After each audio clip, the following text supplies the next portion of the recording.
Hi, it's Kevin Bates here, and in today's video I'm going to cover quite a variety of topics and then hopefully pull them all together into some kind of meaningful conclusion.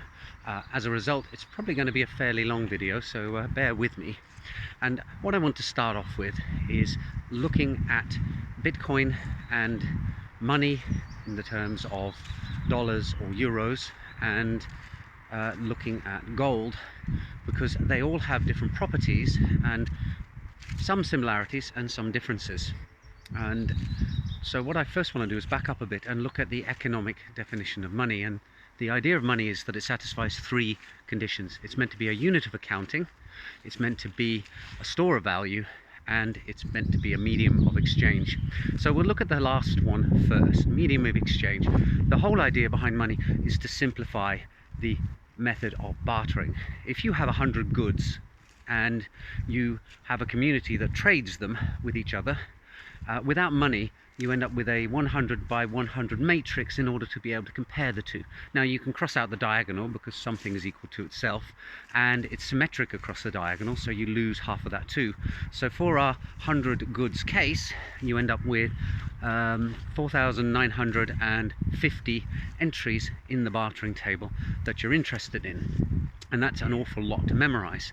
However, if you have money, a unit of accounting and a medium of exchange, then what you can do is you can give each item a price.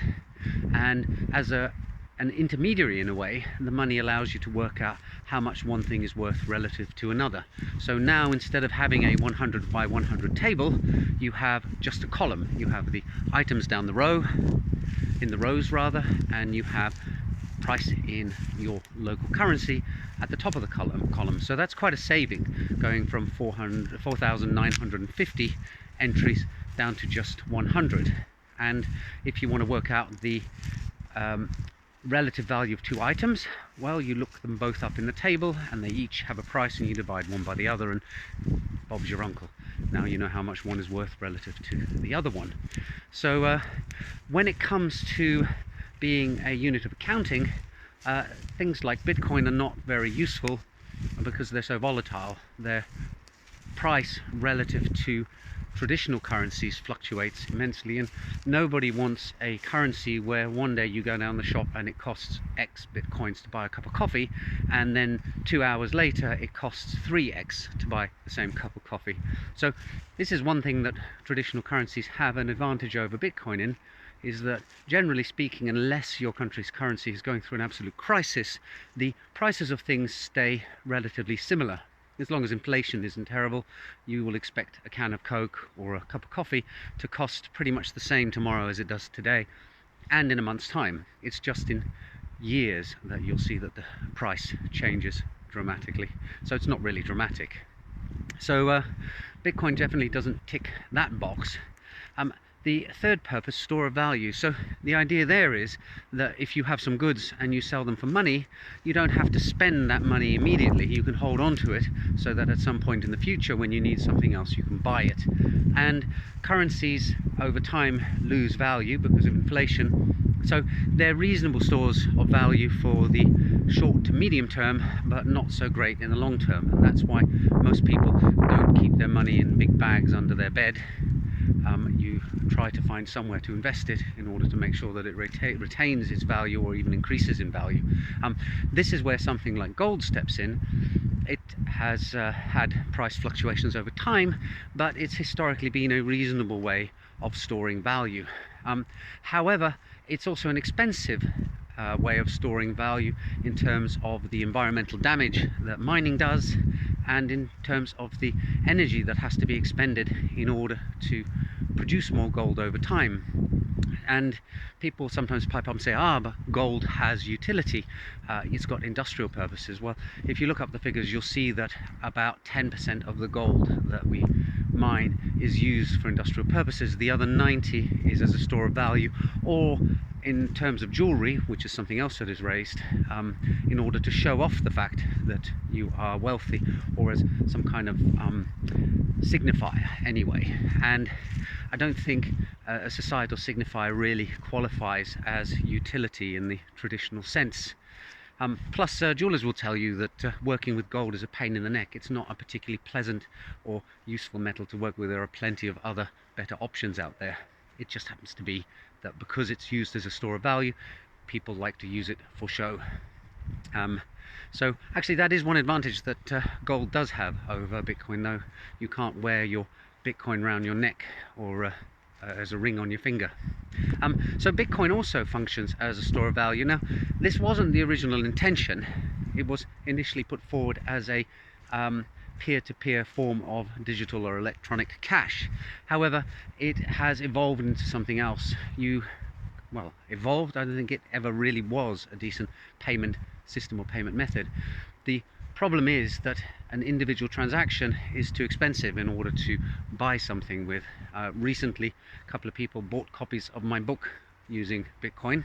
I felt like I should offer the opportunity for them to do so because, hey, it's a book on blockchain and Bitcoin features heavily in it, but the actual cost of performing the transaction formed a substantial proportion of the amount that was spent in order to buy the book. So it wasn't the greatest way to purchase it. The thing is that the cost of a transaction is the same whether you're buying $1 worth of stuff in Bitcoin or whether you're dealing with a $10 billion transaction. So that's something unusual, because normally if you have a payment system, there's a percentage charge attached to what you're paying with. Happens to be very small, and as a result, when you're buying a cup of coffee with a credit card, you don't really notice the small extra cost due to handling the payment processing. However, if you were to make a large purchase, say you were to buy a house or a luxury yacht with a credit card, well, you'd probably want to make a special deal with the credit card company. In fact, you probably wouldn't use a credit card because that small percentage becomes a significant amount if the amount that is actually being transacted is very, very high. So that's something where Bitcoin does win out over traditional payment systems, because it is actually very, very good for people who want to move significant chunks of value around. It of course has another obvious advantage over gold, the other store of value that is prominent out there, in that you can handle the whole thing electronically. If you are trying to transact in gold, it's a real pain in the neck because that metal is very heavy, it needs armored cars, it needs guards, and when you have it, you need to store it in a safe and secure way to make sure that you're not robbed. So you need a vault or a safe or something like that. So again, gold's not a great payment system either, and that's why we no longer buy beer in the local pub using gold coins. That's now just the activity in imaginary worlds such as Dungeons and Dragons. So but as I mentioned, Bitcoin and gold, both stores of value, and the thing that they have in common is that in order for the store of value to function, one of the requirements is scarcity. There's a convenient amount of gold, as it turns out, available on the Earth's surface, and probably one of the reasons why it was initially adopted is that you could find enough of it lying around in riverbeds and hillsides, but there wasn't too much, and there wasn't too little either. You didn't end up in a situation where in order to transact you needed to be dealing with teeny tiny flakes of gold, pincers and a microscope in order to organize your transactions. That would have meant that gold wouldn't have functioned very well in, say, medieval times, or up until about 100, 150 years ago. So I find that kind of an interesting coincidence. I guess it's one of these anthropic things, though, that if it hadn't have been that way, then I wouldn't be making that comment on it. So Bitcoin has a similar thing in that there's scarcity, there's only so many of them, and you have to expend real energy in order to obtain it. And this is one of the things about Bitcoin. If the value of a Bitcoin goes up, then it becomes economically viable to throw more electricity and more mining equipment at it. And you see the same thing in gold. If gold prices go up, then mines that were marginally profitable or unprofitable can suddenly become rather profitable, and as a result, more of the stuff is retrieved. And this is one of the problems with looking at how you can improve Bitcoin, is that one of the reasons why I think its value, why it actually stores value, is precisely because of this expenditure of energy. There's this marginal cost in producing extra units of Bitcoin, in that once you've got the equipment and you had your initial capital expenditure to set up that mining equipment, and then you just have this base electricity cost, and the miners are pretty good at working out how profitable it's going to be over the long run, and they shut down if the electricity gets more expensive or if the price drops. You see this in the hash rate dropping, and similarly when there's a boom, the hash rate picks up again, more energy is being spent. So this is one of the things about it. If a Bitcoin was to rise to the price of, say, $1 million, well, there would just be lots more electricity thrown at it. Basically, the amount of energy that we expend as a species on mining Bitcoins is pretty much proportional to the price that's put on them. So there's kind of a problem, therefore, in resolving the energy usage of Bitcoin, and proposals have been to move to other non-energy intensive systems. And in a video a while back, I was looking at Chia, where they swap proof of work, which involves GPUs churning away hour upon hour, burning electricity in order to calculate many hashes, the calculations of which serve absolutely no purpose other than to secure the Bitcoin network. And the incentive for the miners is to receive Bitcoin as a reward over time because of that. So to move away from that to a system where instead of using energy, you're using disk space. And I was just checking earlier today, and the Chia system is now using, I think it said on my wallet, 6.6 exabytes. So that's a pretty big number. I was looking up what the total data storage in the world currently is, and I found a figure that said we'd be looking at about 200 petabytes over by 2025.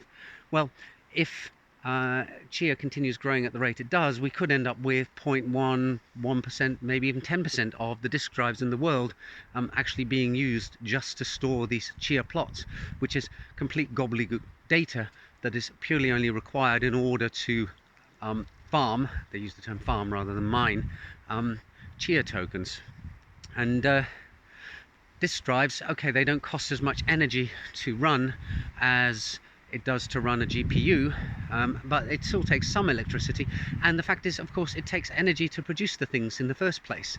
And the production of hard drives requires various raw materials, which of course have to be mined out of the ground. So it's not a great solution. It may be better than Bitcoin. I haven't run all the numbers yet, but it's certainly far from being clean. So one of the things I see is that the problem with trying to solve the Bitcoin energy usage is a bit like when you have wallpaper stuck on the wall and there's a big bubble underneath it, and you try to get rid of it by pressing on the bubble. It seems to pop up somewhere else, and I have this gut feeling that the cryptocurrencies as a store of value problem is actually boils down to the conservation of energy and the second law of thermodynamics, that it's like a Carnot engine. You will end up producing a lot of heat, and you can't make it perfectly efficiently, and no matter how you try to tweak the system or how you try to improve the engine, there is a theoretical limit, a barrier that you will hit. And I think that barrier is actually quite high, that it's just a fundamental fact that stores of value, as we can see historically, have cost us a lot in terms of energy and a lot in terms of environmental pollution. And it's no different in the digital world than it is in the physical world. So then people say, well, there are other cryptocurrencies out there that have value that aren't using proof of work. They're using things like proof of stake. I can't help wondering, aren't they to a certain extent pegged to the fact that there's this grandfather of all cryptocurrencies, Bitcoin, that acts as an anchor point? It's sort of the entry point to creating value, and then it trickles out into these other systems. So it's a difficult problem, and it's not made easier by the fact that when you go and look at articles on the energy use of systems, you get sometimes false information, or information where you can't actually find the sources. I find this a lot when they compare the energy use of Bitcoin to countries, and they say, oh, Bitcoin is now using the equivalent energy of Poland or of Colombia or something like that. It's very difficult to actually find out how they've done all the calculations, and then if you do find some of the things, you realize that some of the assumptions that are being made don't make sense. And a particular one of these is look at the cost of a Bitcoin transaction compared to, and then fill in your payment system of choice. Well, the first thing is that Bitcoin fundamentally is not a payment system anymore, as I said earlier in the video. But even if you assume that it was, the purpose of all this energy burning is to secure the network. And the second purpose, I believe, is for Bitcoin to function as a store of value. And then in order for a store of value to actually have meaning, you need to be able to transact the value. But it kind of comes third on the list, and it's the same with gold. Most gold spends most of its time sitting in a vault somewhere, not moving around at all, and nothing being done with it. And then occasionally in Fort Knox, a guy with a trolley will wheel a whole stack of bars from a room with one country's flag on the top to another room. Actually, it's not Fort Knox, is it? Most of it's in New York. But that aside, it's difficult to transact through stores of value, and but you have to be able to, because there's no point having a store of value if you can't discharge the value, if you think of it sort of as a battery of value. So when it comes to transactions, well, there are enough transactions, it seems, for Bitcoin to function most of the time as a store of value that can be transacted. And as a result, if you're doing a calculation where you are looking at the transactions per second that Visa, for example, can handle versus the transactions per second that Bitcoin can, yes, Bitcoin will fail dismally. But if I can draw an analogy here, let's say we are looking at the energy use per kilometer for a form of transportation, and you look at a car and you can say, right, well, this car can take you this far on a litre of petrol. This bus can't take you quite as far. On the other hand, the car can only take 5 people and the bus can take 30. So you need to factor that in. And then Bitcoin is like a bulldozer, where you go, my goodness, this is a terrible form of transportation. And you'd be absolutely right, because bulldozers are not designed to be for transactions. Bulldozers are fundamentally designed to move earth from one place to another. And nobody would drive a bulldozer across the country unless they're engaged in some kind of crazy bet or trying to win a world record or something. Bulldozers are used for moving earth. The fact is, you can use them as a form of transportation, but it's not advisable. And so I think when you think about it, if you're looking at stores of value, a store of value's primary purpose is like moving earth around. And it just happens that in the process of moving earth around, you're going to be moving the driver around as well. But that doesn't mean that it makes sense to look at its miles per gallon, or in the case of a bulldozer, probably gallons per miles efficiency. As long as it can get to the required place in order to do the work, then you're happy. So I think that's what applies to Bitcoin here, that transactions per second really is not a sensible metric to look at. So where did I go from here? Okay, so we've done units of accounting and store of value and means of transaction, and I've looked at gold, Bitcoin, and payment systems, cash or credit card companies or things like that. And I think when it boils down to it, I can't actually draw a fundamental conclusion. There's just not enough data to draw on. There's too many conflicting opinions. However, hopefully in this video I've raised some points that have given you some pause for thought. And I guess this video has gone long enough now, so I'll wrap it up and hopefully see you in the next video soon. Bye for now.